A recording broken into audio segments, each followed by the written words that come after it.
All right, good morning. Appreciate everybody being here.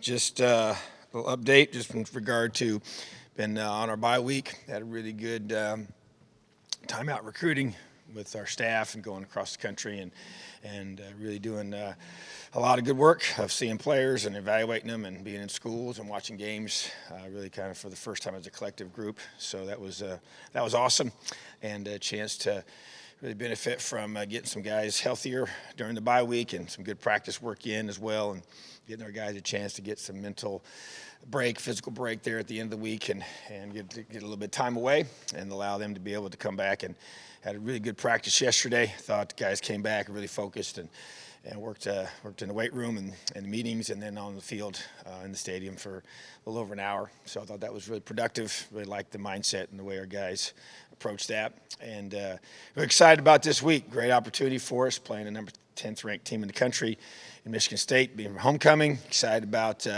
our crowd. The last two home games have been just great crowds, and the noise and the energy has been awesome, and looking forward to that. And really impressed with our football team. Coach Tucker's done a great job there.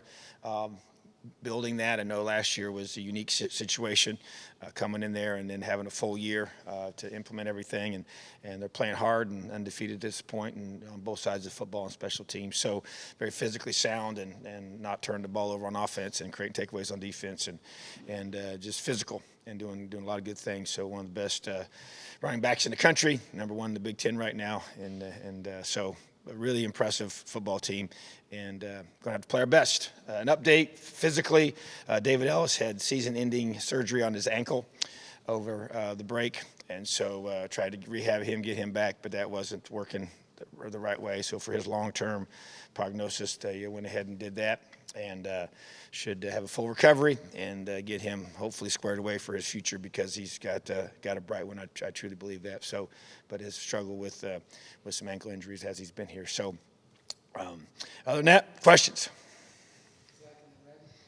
I guess the double barrel one on Mike's health, kind of where he's at. I know you said week to week before the bye, and how you've seen, Jack maybe slide back into a role that probably isn't totally foreign to him, given obviously he finished last season there, and he spent a lot of the offseason basically as de facto QB1 in a lot of practice situations. Yes, absolutely. He was with us all spring as the top guy because of Mike's rehab, and so Mike's rehabbing, as we said before, it's week to week. That hasn't changed, and but Jack, obviously, as always, will be ready to go, and as it's been something as one of his strengths is this ability to be locked in and focused and preparing at a high level, no matter what the role he's been asked to perform. So he'll be ready as always. Hey, Coach, when you look at Jack Tuttle, what are the top 3 or 4 things that stand out to you about things that he can do to help you guys win Big Ten games? Yeah, first of all, I think just preparation sticks out to me, probably number one. Just really his attention to detail, work ethic, film study, practice habits, just doing little things and walkthroughs, always being ready. That carries over when he was a starter last year and even when he was the backup. I think his arm talent, gets the ball out fast and has a strong arm, has an accurate arm, and also he has the ability to extend plays with his legs, too. That's a positive thing without question, and obviously saw that even last year, and even when he played even last week. So bottom line is that he has started for us in one Big Ten game on the road, which is huge last year, and has played many minutes beyond that. And so I just think that his experience as well, and then just his leadership, I think he's a strong leader on our team and more verbal in that role, and does a great job of bringing great energy and keeping the guys. His work ethic is tremendous in the weight room and in conditioning workouts and everything that we do. So all those things to me all are very, very positive things to help us win football games. Tom, last week when we got together, you talked about hitting the restart button and refresh after the bye week and such. But when you look back at the first 5 weeks so far, what has bothered you or concerned you more, the fact that you've lost the games or how you lost them? Well, losing them is probably that's the number one thing. And then you go back and you evaluate why and how. And yeah, it's frustrating, in some ways. And you just you learn from it. We go through, we do a 5-game analysis, first 5 games, and going through breaking everything down, all 3 phases, and looking at the production and different things. And so just the ability for us to, things that stick out to me is, offensively, we've not been consistent, haven't been able to run the ball consistently, haven't scored enough touchdowns offensively. Those are obvious things. Execution hasn't been what it was expected to be. And, the play of our quarterbacks, that to me hasn't been to the standard of what we know we have to win those kind of games. You play those caliber of teams, whether you play them early or you play them late, you have to be able to score points when you get down the red zone. You have to be able to execute. You have to be able to, throw the football, run the football, and protect it. So turning the ball over is stuck out in a major way is a negative for us. Can't do that, and when you do, you lose football games. And that, to me, that's where that really frustrates me a lot is the turnovers on offense, and then the lack of creating takeaways on defense is frustrating. We know it goes in cycles. I know sometimes that's part of it, but we've got some, but not near enough. Have played good defense a lot of the time, but not good enough, in my opinion. Still got to get better. Got to continue to improve in the red zone and keep them out of the end zone and creating more takeaways and create more field position for our offense. So I think those are the things that stick out to me. And special teams has been solid. But I do think of that one big long kickoff return that was just backbreaking in that game in Cincinnati. So, so to me, it's consistent execution, all 3 phases. Hasn't been there. That has to be. You play teams of that caliber, they'll make you pay for those mistakes. If you play maybe lesser teams, they don't show up as much. They may not cost you as much, but that's not been the case. And we've had that opportunity to be able to play some really good football teams, and therefore we have to be at our best, and had to be at our best right away, right out of the gate. So, definitely it's been frustrating and disappointing, but at the same time, like you said, you hit reset, you learn from those mistakes. We got a football team that has a lot of character to it, a lot of toughness to it, a lot of fight, and I expect that to be the case here this weekend. I know it doesn't change for the coaching staff, but in terms of the mindset for the team, have you seen a change in the way guys are approaching things compared to where it was at the start of the season? And if so, how do you make sure that you get back to that confident group that you had at the start of the year? Yeah, and I think that, watching our guys, even watching them practice yesterday, and then just the visual, the eye contact, the buy-in of their behavior and their attitude and the way how hard they practice, I've been encouraged by that. I thought yesterday the energy was excellent. That's what it's got to be, and I think there was no question that the time away helped them get some energy back and refreshed and stuff. But there's no doubt. I mean, I think you have to continue to talk to them through the rough start, and it is what it is. And so you are where you are, and you have to address those things, and it does affect your confidence in some ways. I don't think it's as extreme as it could have been if we had maybe a younger team, but at the same time, it definitely affects you. I mean, you don't feel the same way as you would if you were in a different situation. But at the same time, we got a lot of strong leaders on our team, and you got to be able to flush all that. You got to be able to, 0-0 coming out of the break. It's just a new, fresh start for our guys, and that's the way we have to look at it. That's the way we're going to look at it, and to be able to approach it in a way that we can't change the past, but we can learn from the past. And we don't like where we are, but we're going to attack where we are. And that, to me, is the focus. And that, to me, is the mindset we have.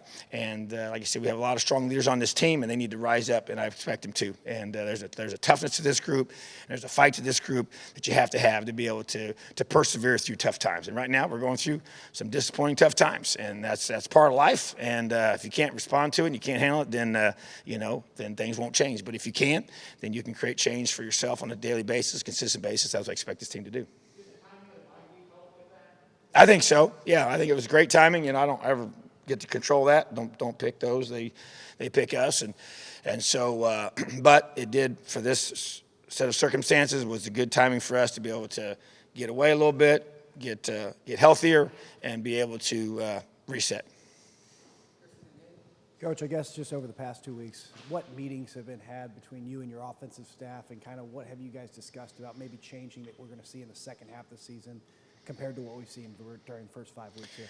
Yeah, a lot of film meetings, a lot of sit down one-on-one, chance to go as me and the staff, watching things, watching plays, talking things through, figuring things out, making some adjustments. So there's no question trying to do everything we can do to possibly create change on that side of the football, to create more consistency in our execution, to create more points at the end of the day. That's what it's about. It's about scoring points on offense and being able to protect the football and making good decisions with our offense and putting our guys in position. And when they get put in that position, they got to make plays. And that's really what it's going to come down to. But yeah, there's no question. Looking at everything, run game, throw game, just the schematic part of it, the timing of it all, the tempo of it all, just trying to continue to improve and get better and have to. It's just backs against the wall, got to come out swinging. Coach, obviously your offense is going to look a little bit different without Mike. You already talked about the strengths of Tuttle, but you're also talking about you're having emerging leaders that you're going to need going into Michigan. So who are those leaders on the offensive side of the ball that you're really going to be counting on for this week? I think it starts up front. Caleb Jones, to me, has to be a guy that steps up in his leadership. Dylan Powell, a guy that's played a lot of football, our center, and Matt Bedford, same thing, guys that have been here and played. Those guys, Stephen Carr to me, Peyton Hindershot, Ty Freifogel, guys that we've counted on, guys that have made plays in the past, guys that need to rise up, elevate, need to really elevate their game, their preparation, all the things that they bring to this team to be able to help us to be able to execute. And in those critical moments, those critical plays, those guys got to make plays. They do. And so it's more than just the verbal leadership. That's part of it. It's the attitude you bring to practice. It's the effort you bring to practice. That's part of it. That's really a constant. But it's stepping up in the game and making plays. And whatever your role is, whatever position you play, being able to help us get first downs, sustain drives, and get that ball in the end zone. So those are guys that stick out to me. There's others as well, but it's a collective group effort without question. And then obviously the quarterback room, whoever's under center needs to be the guy leading the show. One of the biggest questions I got doing some radio interviews during the bye week was, does Indiana need more creativity on offense? What are your thoughts on that? How would you answer that? Well, I think that you always want to be as creative as you can be, but at the end of the day, you got to execute. So that to me is really what we got to protect the football. You can't turn the ball over. You turn the ball over as many times as we have in those big games, and you're not going to get the results you want. I don't care who you are. I don't care how creative you are. I don't care how many different kind of plays you run. There's no question I want to be able to do things that create misdirection and create hesitancy in the defense and make them not just be able to sit there and tee off on you and be able to not be 100% sure in their reads. That may want them to question where the ball is or what we're going to be doing or the tempo or different things like that. To me, that's definitely what you want to see. But at the end of the day, even all that said, you have to execute. And it's about protecting the football, executing, and blocking the right way, blocking the right people, and making sure that we, catch the football, run, secure it, don't give it to them, and execute. So execution would probably be more important than that, yes. But within that realm of executing and protecting the football, creativity is always positive, yes. I guess, sorry to get sort of overly schematic or detailed, but especially as you think about kind of bringing Jack into certain things, and I know you said you trust him to push the ball down the field, but maybe he doesn't quite have the explosiveness downfield that Mike has. Mm-hmm. Do you think about things that maybe, I guess, elements of the offense that can widen a defense out a little bit, stretch things horizontally, things that related to timing, maybe getting the ball out of Jack's hands quickly, that kind of thing? Yeah, and I think those are also driven too by who you're playing and what they do schematically as well. But yeah, I think there's no question. Like I said, the whole objective is you want to be able to stress the defense. You want to stress them in different ways, and you talk about stress them laterally, vertically. Those both directions have to be stressed to be able to make them feel the strain of the scheme on them, and then to be able to get the ball placed in the right spots based on the strength of your quarterback and what he can do and what his strengths are in both his arm talent and leg talent, different things that he can bring to the table. So yeah, I think those are all part of it for sure. But yeah, without getting too many things too specific about what we need to be able to do, we're looking at all those things for sure and being able to help our offense be effective. And at the end of the day, we got to score points. That's what it comes down to. It's what you're judged on. It's what you're based off of. And it's a collective team effort, offense, defense, special teams working together to create those points. And we got to continue to do it. We got to play better complementary football, offense, defense, and special teams working together. Tom, with Baldwin's transfer or in portal, whatever, and with Ellis out for the year, your running back room has gotten a lot slimmer here in the last couple of weeks. Can you talk a little bit about what you plan in that area, who might be stepping up to get more opportunities? Yeah, it definitely looks different than it did in the beginning, and not what we expected to look like this, after 5 games, But David Holloman to me is a guy that needs to step up, and here is a true freshman, and he's been working with our ones and twos the last few practices, and Charlie Spiegel, same thing. He's been here, just a guy that understands our system and can do a lot of different things within that part of it as well, and even Trent Holloman. To me, Trent Holloman's a guy that's been here, came off of surgery a year ago, coming in as a true freshman, big physical guy, but so he's been there as well, getting some reps. But yeah, those guys got to step up, and we have guys in that room, and the 2 other guys have been playing. Davion's been playing quite a bit. He needs to continue to step up and elevate, and same with Chris Childers. Just those 2 guys have got to continue to grow, and their role will be expanded without question. But that whole room, everybody's going to have to step up and do their part and help us find a way to move the football and create points. Just following up on Howell in there, you talked about kind of how he's coming back from a surgery last year. Is that kind of what's more holding him back from being on the field more at this point? What's kind of, I guess, what kind of do you want to see from him to see him on the field a little bit more? And with him and David Holloman to kind of getting them opportunities now with Stephen Carr, obviously, well, who knows? I mean, he won't be here next year, so those are guys that are going to be, seeing more prominent playing time. Yeah, I'd say first with Trent, yeah, he had surgery, so when he came in to report, he was in a limited basis, didn't get into fall camp right out of the gate. Because of that, was being brought along as that, he had an ACL surgery as a high school player, so that happened during the wintertime when he was playing basketball. And so basically, just recovering from that. So that's why he couldn't put him behind, even coming into fall camp. So he would be further behind than the rest just because of that. And he's fully been released. He's fully practicing, but just didn't get the reps. Wasn't with with our first, second, third groups during fall camp. So he would be a little bit further behind in that regard. But then David, has been here the whole time, and obviously he's young, and so he's just learning everything. And he's been with the scout team the first few weeks of the season, and same with Trent. And so just those guys have to, it's, we've had guys come here before that were young and had to play, at that position. And, Stevie Scott plays as a true freshman, and that's not that unusual for that to happen. And so obviously circumstances are not what anybody expected, but at the same time, opportunity presents itself, and when it does, you gotta seize it and be ready for it. It's safe to describe you as an excitable guy. What excites you for the second half of the season for this team that you haven't seen yet that you're still looking forward to seeing?